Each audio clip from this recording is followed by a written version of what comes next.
Assalamualaikum warahmatullahi wabarakatuh. Selamat pagi, selamat datang di acara debat antar mahasiswa Universitas Muhammadiyah Palangkaraya.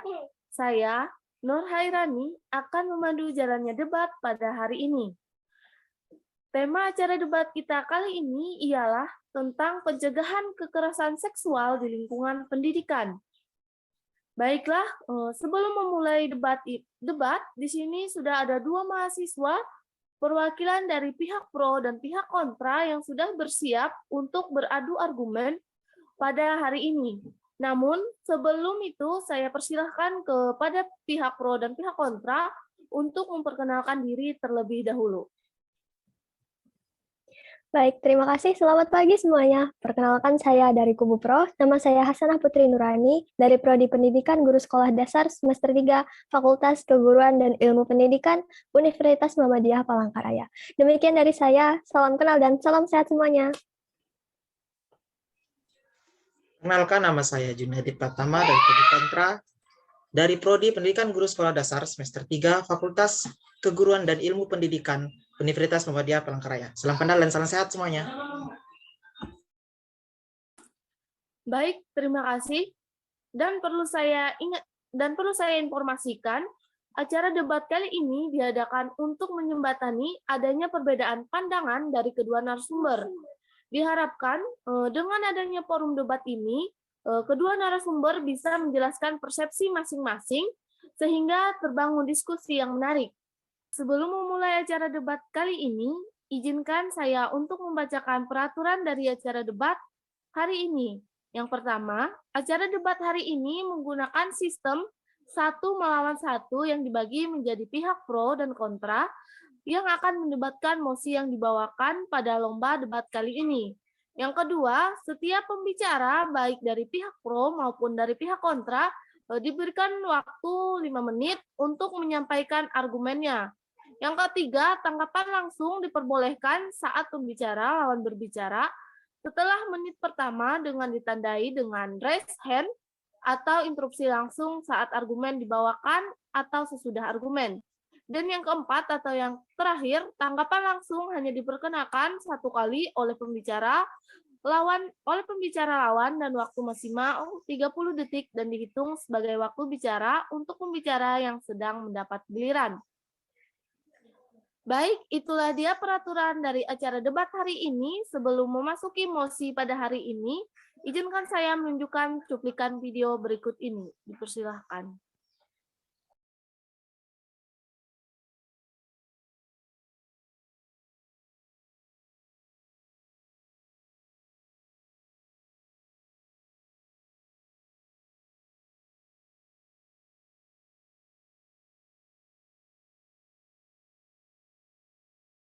Kejadiannya terjadi saat aku sedang mengikuti kegiatan KKN.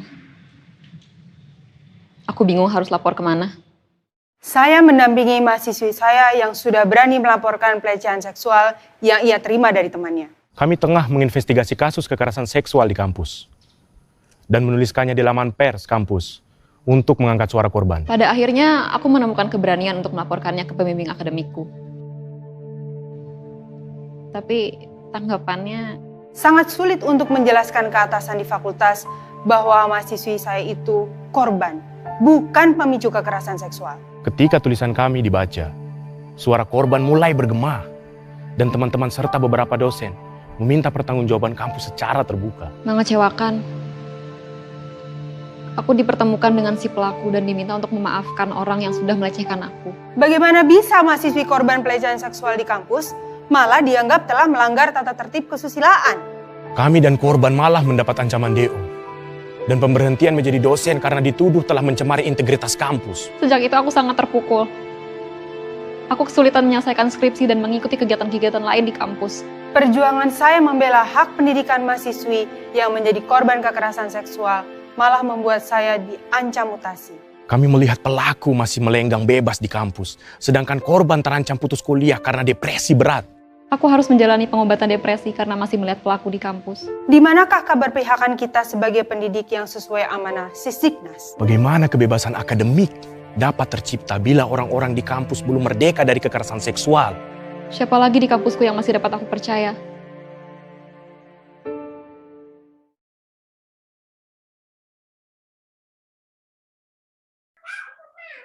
Baiklah, sekarang saya akan membacakan mosi yang dibawakan pada forum debat hari ini, yaitu pengesahan Permendikbud nomor 30 sebagai kunci mencegah kekerasan seksual di lingkungan kampus.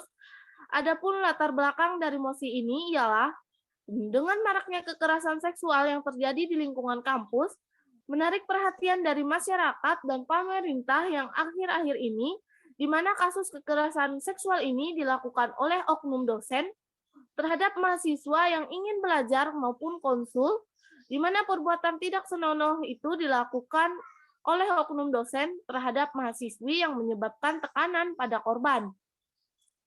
Namun, akhirnya semua terungkap setelah akhirnya Permendikbud nomor 30 mulai disampaikan setiap korban berani bicara, tapi di balik itu semua terdapat pernyataan dari Permendikbud nomor 30 yang menjadi kontroversial sehingga Permendikbud nomor 30 dianggap sebagai peraturan yang kurang matang atau bahkan mengizinkan adanya perlakuan zina di lingkungan kampus.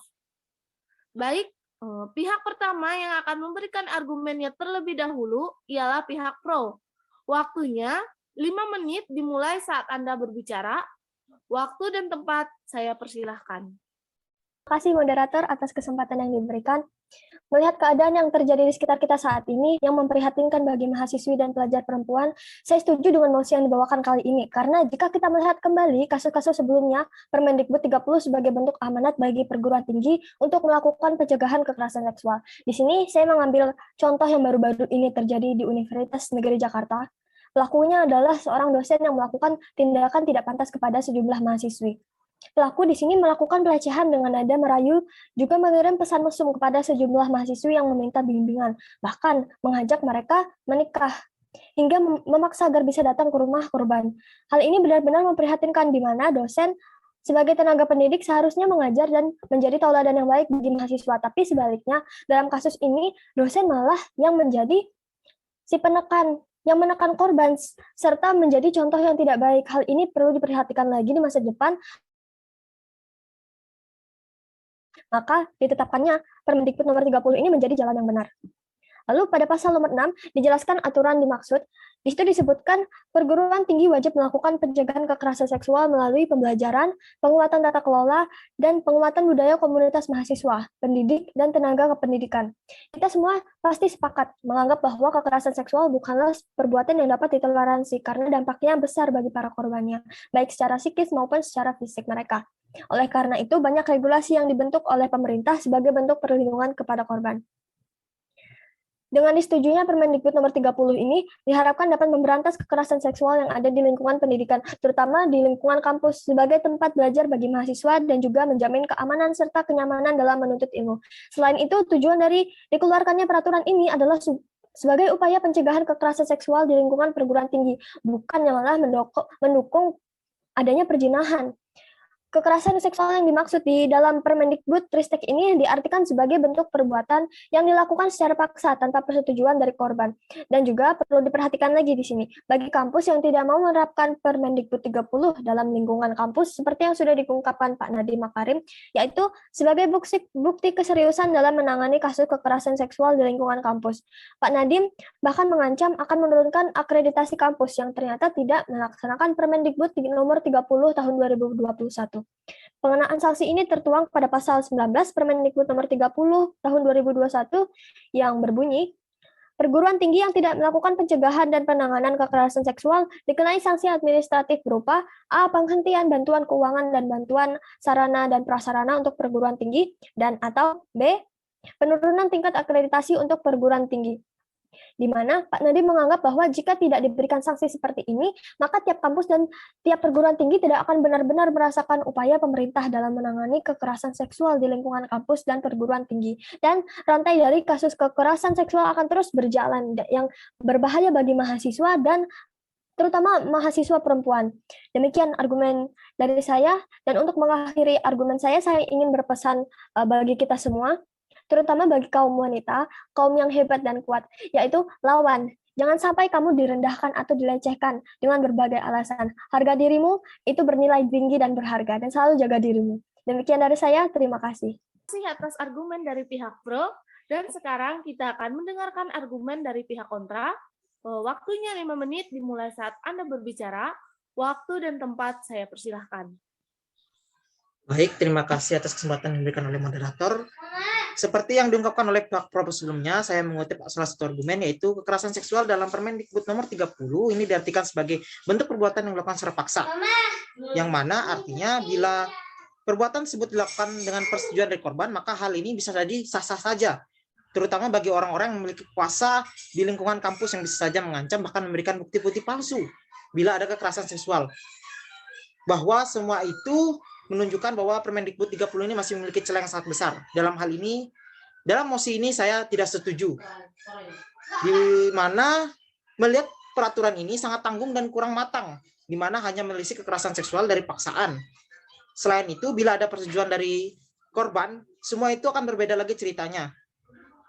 Di mana selama melihat proses jalannya hukum, bagi kekerasan seksual rata-rata adalah orang yang berkuasa, di mana semua bisa dimanipulasi. Hal ini berbahaya ke depannya bagi lingkungan kampus.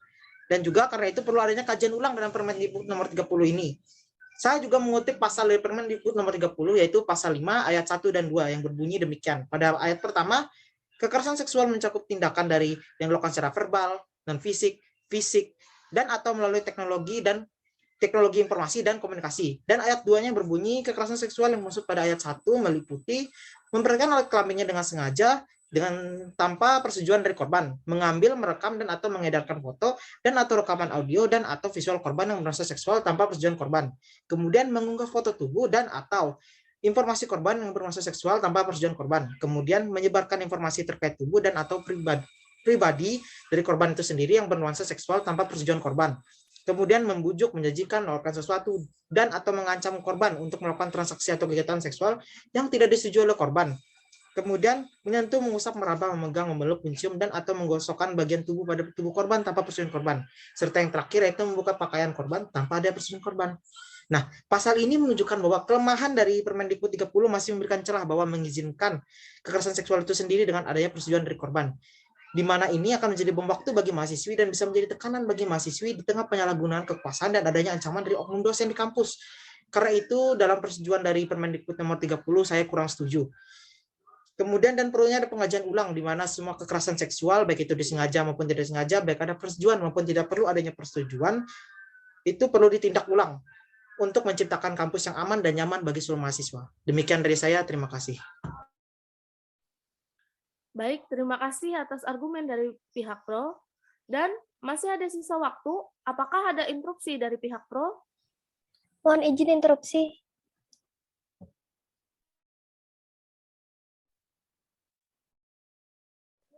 Baik, dipersilahkan kepada pihak pro untuk menyampaikan instruksinya. Waktu Anda 30 detik dimulai saat Anda berbicara. Waktu dan tempat saya persilahkan.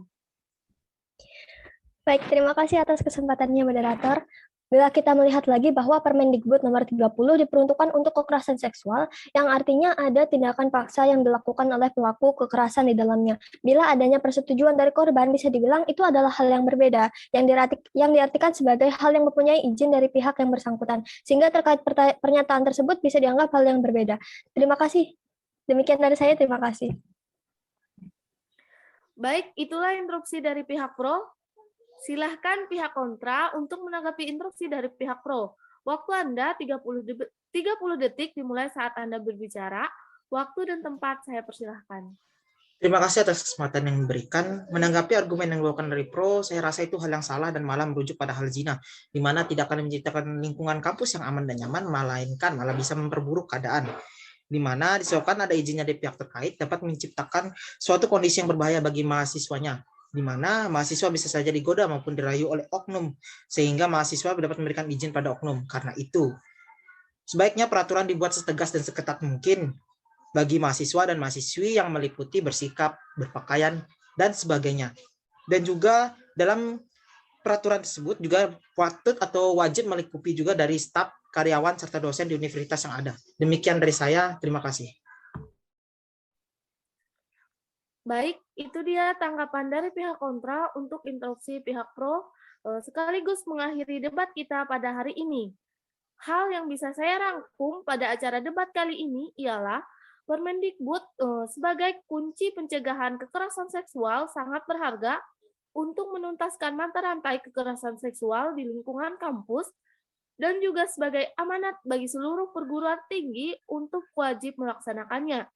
Namun, di balik itu masih ada beberapa kekurangan dari Permendikbud nomor 30 seperti yang diungkapkan bahwa ada celah dari persetujuan korban yang menciptakan keadaan atau hal yang berbeda sehingga perlu adanya pengajian ulang dalam pernyataan maupun peraturannya dengan peraturan yang lebih ketat dan tegas untuk menciptakan lingkungan universitas yang aman, nyaman, dan demikian acara debat kita pada hari ini. Kami harap para penonton yang melihat atau mendengar hal ini bisa mengambil ilmu pada debat kali ini. Saya, Nur Hairani, mewakili panitia yang bertugas meminta maaf bila ada salah kata maupun perilaku yang tidak berkenan di hati penonton sekalian. Demikian dari kami, pamit undur diri. Terima kasih dan sampai jumpa. Selamat pagi. Wassalamualaikum warahmatullahi wabarakatuh.